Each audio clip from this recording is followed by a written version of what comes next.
sampai jam 7.30 saja. Saya juga baru bangun tidur di mobil saya. Semalam belum tidur.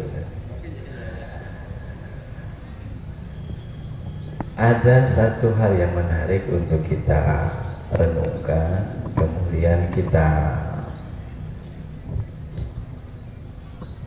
aktualisasikan, kita terapkan dalam keberagamaan kita.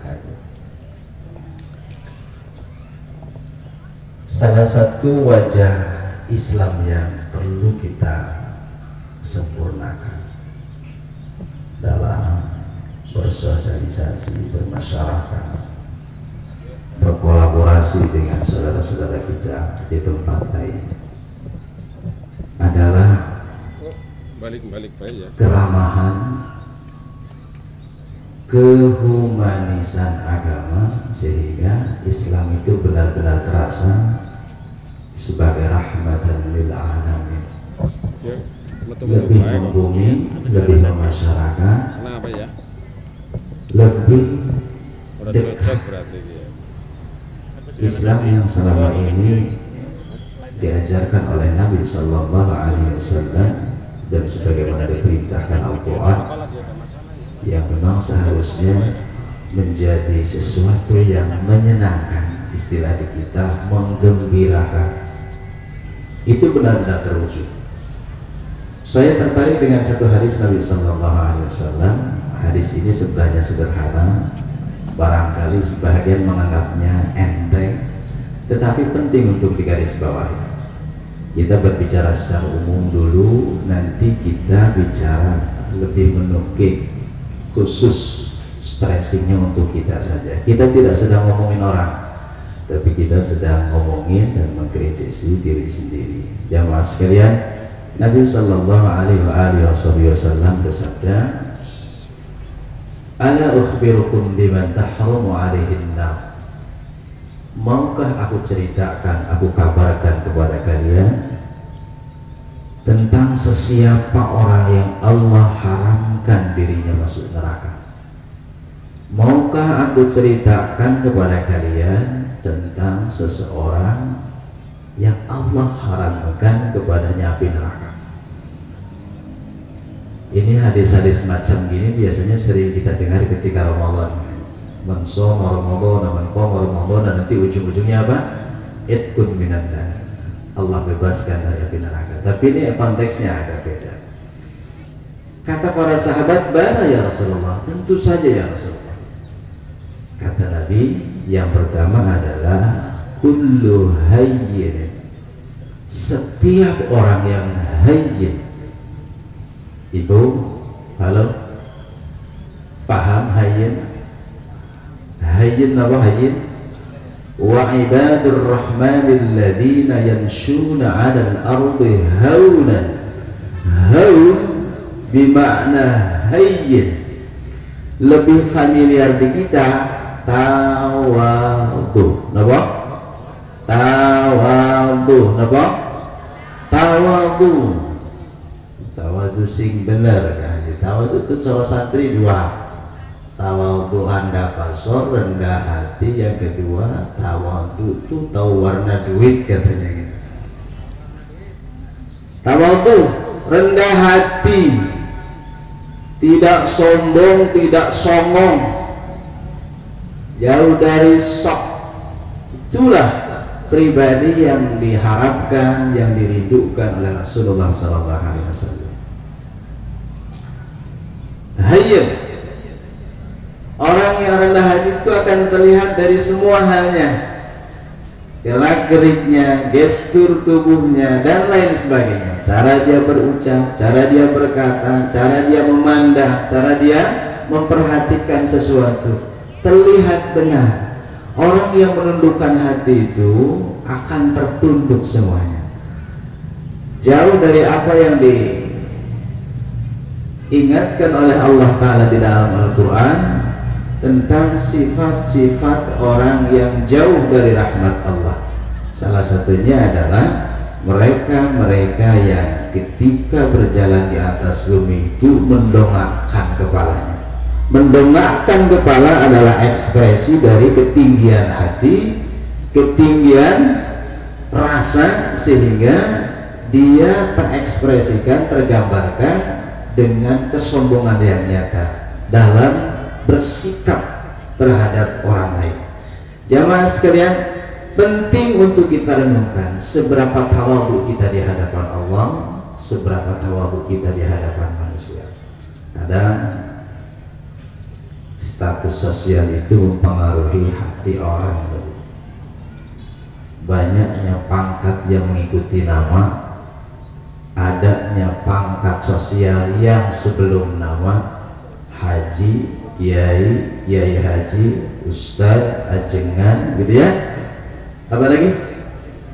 Status sosial setelah nama, gelar. Nah, Habib salah satunya, dia yang sekarang kiranya namanya Kang Muhammadiyah, nggak usah ikut-ikutan latah. Pokoknya kita tahrim wa taharrum kepada siapapun ya. Terhadap orang biasa saja kita hormat, apalagi terhadap orang yang dalam tanda kutip luar biasa, dzurriyyatun Nabi sallallahu alaihi wasallam. Kita sudah terbiasa hormat tanpa harus dulu, tanpa harus berlebihan. Inilah dah, kita evaluasi kita aja lah, gak usah nunjuk-nunjuk hidung orang lah. Seberapa tawadhu kita di hadapan Allah, seberapa tawadhu kita di hadapan orang. Semakin tawadhu, semakin Allah cintai. Semakin merendah, semakin Allah tinggikan. Ibu, bapak, rumusnya sederhana ya. Semakin kita merendah di hadapan Allah, semakin Allah tinggikan derajat kita. Orang kalau semakin tinggi hati, semakin sombong, semakin songong, jauh dari tawadhu, tinggi hatinya, maka derajatnya Allah rendahkan. Sederhana. Kalau pengen irtifa'ud derajat, Allah tinggikan derajat. Udah, turunkan aja tensinya, turunkan saja egonya, turunkan keakuannya, ya lah. Nanti Allah angkatkan derajatnya. Satu. Yang kedua, kullu hayyin wa layyin. Orang yang Allah haramkan disentuh oleh neraka, yang kedua adalah layyin. Layyin apa? Layyin itu halus, lembut, tidak kasar. Orang yang sikapnya kasar tentu menggambarkan hatinya kasar. Sehingga rumus ini kemudian membantah ketika ada pameo orang, ungkapan orang, masih fulan omongannya aja yang kasar, ceritanya saja yang kasar, lidahnya saja yang pedas, hatinya mau halus, hatinya mau bagus. Gak ada. Rumus dari mana? Orang yang lidahnya pedas, orang yang ngomongnya kasar, orang yang sikapnya selalu cenderung merendahkan orang, itu menggambarkan busuknya hatinya. Tak ada cerita isi teko itu berbeda yang keluar dengan tekonya, gak ada. Ini air teh, yang keluar teh, sebab dalamnya adalah teh. Ini air putih, air bening, sebab dalamnya bening, maka dituangkan pun tetap bening. Rumusnya sederhana. Menyikapi, melihat, menilai si fulan itu adakah ada kebersihan, kejernihan hatinya atau tidak, tinggal lihat saja dari cara dia berungkap, cara dia bersikap, cara dia berbicara. Jamaah sekalian, layyin. Dua, kita belajar menata hati, seberapa layyin, seberapa halus sikap kita kepada orang. Bukan lemah, bukan tidak punya prinsip, bukan. Tetapi lemahnya sikap itu justru kan dilandasi kuatnya keimanan. Tidak sama orang yang lemah lembut dengan tidak punya prinsip, itu tak sama. Prinsip itu sesuatu yang mengakar di dalam hatinya, tetapi melahirkan kelembutan dalam sikap. Wa ma Muhammadun illa rasulun qad khalat min qablir rusul, dan seterusnya. Kemudian sifat mukmin, orang yang beriman kepada Allah, dia keras kepada orang-orang kafir, asyidda'u 'alal kafar ruhama'u bainahum, dia lemah lembut dengan sesama. Jadi bolak-balik terhadap sesama, garang terhadap mereka yang di luar sana, lemah lembut. Mukmin mesti keras kepada orang yang kafir dan memusuhi, tetapi dia mesti lemah lembut kepada sesamanya. Ketemu yuk senyum, yuk negur, assalamualaikum, ucapan salam dan menebarkan kedamaian itu sifat dasar seorang muslim. Amanat Nabi SAW jangan dilupakan. Beberapa amanat Nabi, absyus salam salah satunya, sebarkan, biasakan, makmurkan, kemudian memasyaratkan salam, jangan pernah ditinggalkan. Dan itu adalah watak seorang mukmin. Mukmin teh lain angkal atau bungut navigasional gitu, ngomong kasar. Apa? Kalau ngomong ke orang dikit-dikit neraka, dikit-dikit neraka. Allah menyuruh Rasulullah dalam pola dakwah itu bukan takbir dulu, tapi apa? Tabsyir dulu, basyiran wa nadhiran, bukan nadhiran wa basyiran. Umat itu jangan terlalu sering ditakut-takuti. Makanya jangan tidak selalu menampilkan Islam itu dari sisi atau kacamata hukum, dikit-dikit alam, dikit-dikit neraka, dikit orang belum apa-apa udah kabur. Nah, ngaji ke situ, masih situ apa-apa belum apa-apa neraka, belum apa-apa neraka. Ceritakan kepada umat tentang bahagianya, senangnya menjadi muslim. Ceritakan kepada umat tentang bahagianya, senangnya, nikmatnya, beruntungnya menjadi seorang muslim. Maka gerakan dakwah yang menggembirakan itu tepat. Lebih-lebih lagi dalam konteks keislaman, kemusliman hari ini. Mesti harus kita tampilkan Islam yang sejuk, Islam yang ramah, Islam yang hayyin. Baik, dua. Ini jatahnya setengah jam. Nah, yang ketiga, Islam yang diharapkan, umat yang diharapkan, orang yang kata Rasulullah SAW dijauhkan dari neraka adalah qarib. Kenapa? Qarib. Di kita sudah disadur, dijadikan bahasa Indonesia jadi karib. Ya toh? Karib, sahabat, karib kan itu teman, akrab, dua-duanya bahasa Arab. Ya kan, orang-orang pondok mesti paham suku katanya, akar katanya, ini cara santri fi'il madinya itu sama, qoroba kan begitu. Jadi qarib jadi akrab, akrab jadi akrab. Qarib itu dekat, kalau akrab lebih dekat. Maknanya adalah sesiapa orang yang dekat dengan orang, jauh dari sekat, dia tak mensekati diri dengan orang itu dengan sekat-sekat apapun, termasuk sekat sosial. Tantangan bagi kita, sejauh mana kedekatan kita dengan masyarakat, dengan umat, dengan objek dakwah kita. Lo ceritanya kan kita ini agen-agen dakwah tuh, yang kita adalah pewaris Nabi, yang tugas kita adalah menawarkan Islam. Ini lo Islam, ini seperti ini lo Islam, jangan enak lo ke Islam. Masa seorang agen dakwah, agen Islam jauh dari orang, jauh dari objeknya, jauh dari masyarakatnya, nggak nyambung. Sebisa mungkin kita mesti dekat dengan orang. Bagaimana mungkin kita akan paham tentang problem orang, tentang masalah umat, masalah rakyat, kalau kita tak dekat dengan mereka? Jadi yang dekat dengan mereka itu bukan calon dewan saja, bukan. Maaf kalau ada yang lagi mencalonkan diri jadi anggota dewan. Jadi yang pura-pura dekat atau yang dekat itu bukan sekedar calon-calon pemimpin negeri, bukan. Mau nyalon presiden, mau nyalon gubernur, mau nyalon wali kota, mau nyalon bupati, mau nyalon lurah, bukan. Ya, kadar dakwah itu mesti harus lebih dekat, dan kedekatan kita bukan temporal, ketika ada maunya saja, bukan. Setiap waktu, setiap saat mesti dekat dengan mereka.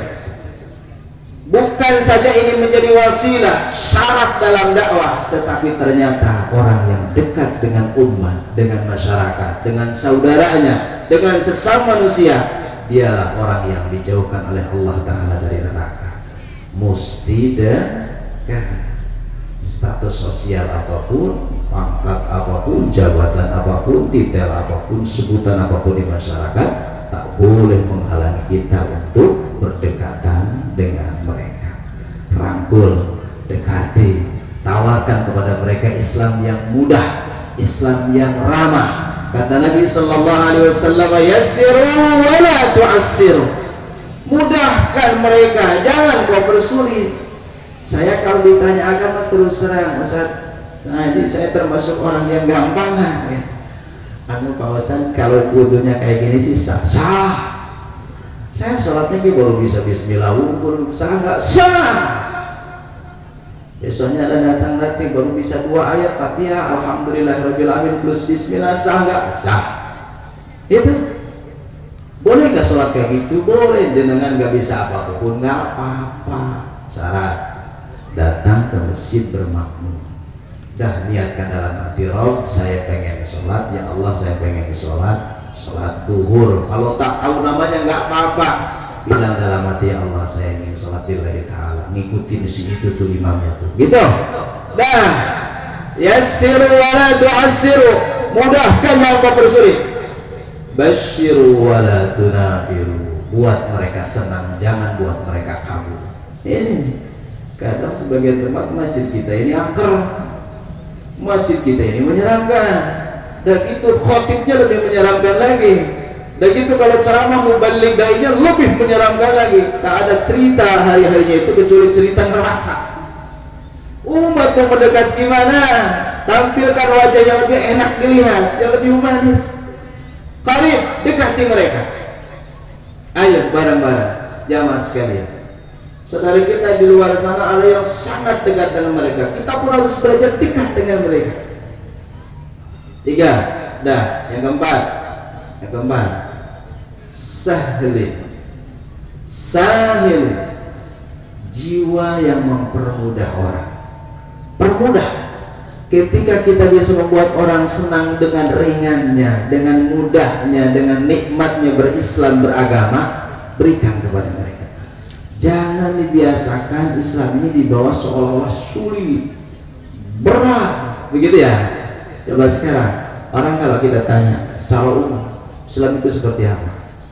Orang umumnya memahami Islam itu berat, itu berat. Nanti kalau begini saya tidak diterima ibadahnya. Nanti kalau begini saya nanti masuk neraka. Nanti kalau begini. Hari-hari itu seolah isi Islam itu ancaman. Tawarkan kepada mereka Islam yang menyenangkan, Islam yang membahagiakan, Islam yang membuat kita happy, Islam yang sangat-sangat welcome dengan siapapun, sangat menerima siapapun dalam keadaan apapun, dengan catatan asal dia mau belajar, asal dia mau ngaji. Dah, pokoknya buka masjid kita, majelis kita, orang untuk datang dulu ngaji. Urusan nanti, urusan seperti apa metodenya, hal apa yang akan kita berikan ke mereka, urusan nanti. Yang penting mereka senang dulu datang ke kita. Kita lihat masjid kita ini rata-rata top lah, bagus-bagus pokoknya. Masjid kita ada yang harganya ya, 100 juta di mana-mana, lah bagus. Tapi pertanyaan, sebagus itu cara kita memakmurkan? Andai masjid itu ada 20 saf, pertanyaannya, ada berapa saf masjid kita ketika maghrib isya? Dan yang lebih mengenaskan, subuh kita. Kalau itu gagal kita jawab, berarti ada sesuatu yang salah dalam cara kita mendekati umat. Kalau itu ternyata tidak ada, berarti ada sesuatu yang salah kita dalam berdakwah. Mesti harus kita jujur, objektif, gak usah ngeles sana ngeles sini, gak usah. Apalagi menyalah-nyalahkan umat, bukan tradisi dakwah. Kenapa di sini masjidnya kok begini, jamaahnya sedikit? Oh di sini mau orangnya angel. Gak ada cerita, gak ada rumus dalam umat itu, gak ada. Kalau orang gak respect dengan kita, gak respect dengan dakwah kita, kurang senang dengan kita, mesti Anda yang salah. Itu cara Islam mendidik kita. Gak ada ruang kita untuk menyalahkan umat, tak boleh. Mereka itu objek dakwah. Para nabi dari dulu diharamkan, dilarang, dan tidak boleh memang. Allah melarang mereka untuk menyalahkan siapapun. Kisah yang paling melegenda adalah kisah Nabi kita. Nabi di antara nabi-nabi Allah, Rasul di antara Rasul-Rasul Allah, Nabi Allah Nuh alaihissalam. Surat Nuh itu isinya apa? Keluh kesah Nabi Nuh alaihissalam kepada Allah Ta'ala tentang perilaku umatnya dalam mensikapi dakwahnya. Tapi itu semua dalam tanda kutip tidak direspon oleh Allah Ta'ala. Karena memang kita tak boleh menyalahkan umat, tak boleh. Orang kok susah banget ke masjid ya, orang kok susah banget diajak berjamaah ya, orang kok susah banget untuk diajak bangun-bangun pondok ya, untuk bangun segala macam. Kita menyalahkan mereka, tidak usah. Mesti ada sesuatu yang kurang dari mereka. Mesti itu, rumus itu. Kalau mereka sudah senang, mereka sudah dekat. Yang saya tahu, yang saya rasa jamaah sekalian hadirin wal hadirat, bahkan tanpa diminta pun mereka akan datang. Saya ulang, bahkan tak diminta pun mereka akan datang. Bahkan tidak diminta pun mereka akan bantu.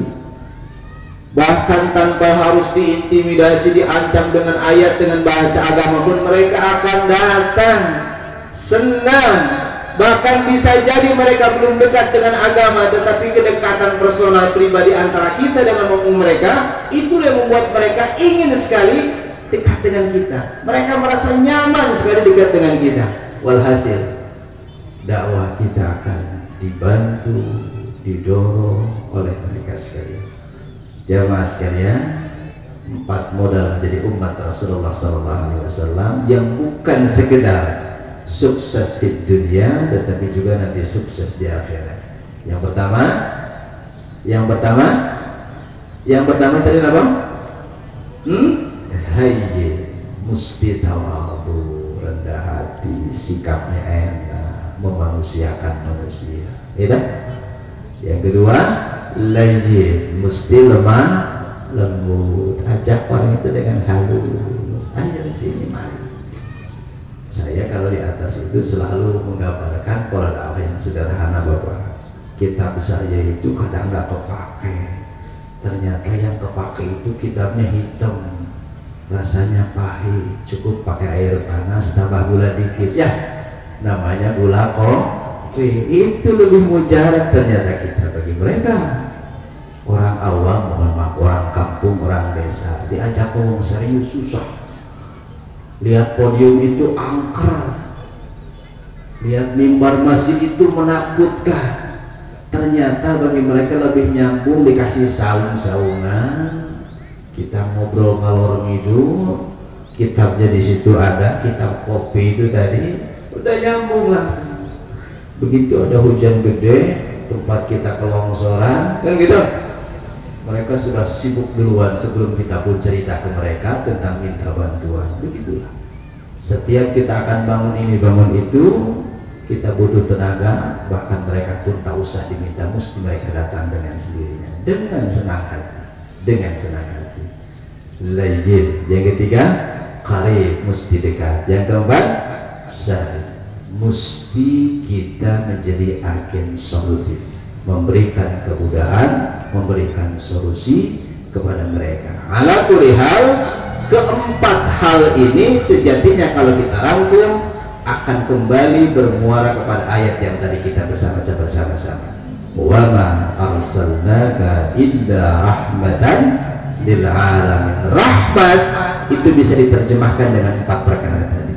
Ya, hayyin, layyin, qarib, sahil. Kalau kita tarik lebih dalam, itulah sesungguhnya makna rahmat yang sebenar-benarnya.